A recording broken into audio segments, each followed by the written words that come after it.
के मन बा गोरी हो नया साल में बांध के प्यार लेके अइहा रुमाल में मिल के मन बा गोरी हो नया साल में होइयो धनी बिछा के जइहन हमारा कोरवा में आके जइहन हमारा कोरवा में आके बात आगे बढ़इहा मम्मी से जाके जइहन हमारा कोरवा में आके बात आगे बढ़इहा मम्मी से जाके बात आगे बढ़इहा मम्मी से जाके म्यूजिक बाय मुकेश सिंह।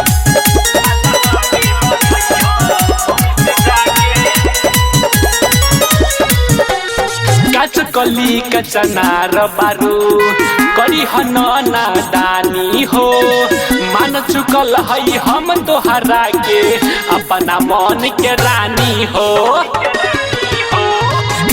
कली कचनार बारू तू करी नादानी हो मान चुकल हई हम तोहरा के अपना मन के रानी हो तोहर नवादा कह कसम खा के हमारा ओरी से ओके रहो जइहन हमारा कोरवा में आके जइहन हमारा कोरवा में आके बात आगे बढ़इहा मम्मी से जाके जइहन हमारा कोरवा में आके बात आगे बढ़इहा मम्मी से जाके बात आगे बढ़इहा मम्मी से जाके music by Mukesh Singh.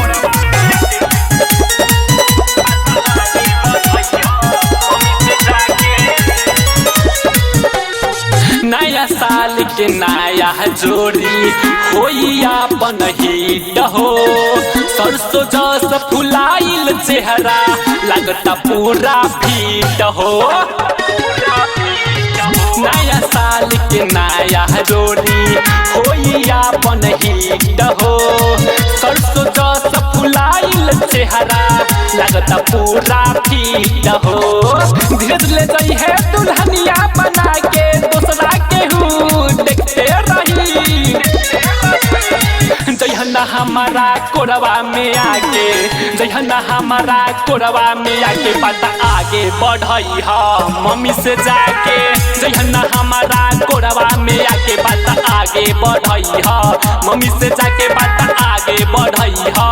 Mummy से जाके recording by KCP music Dhaka.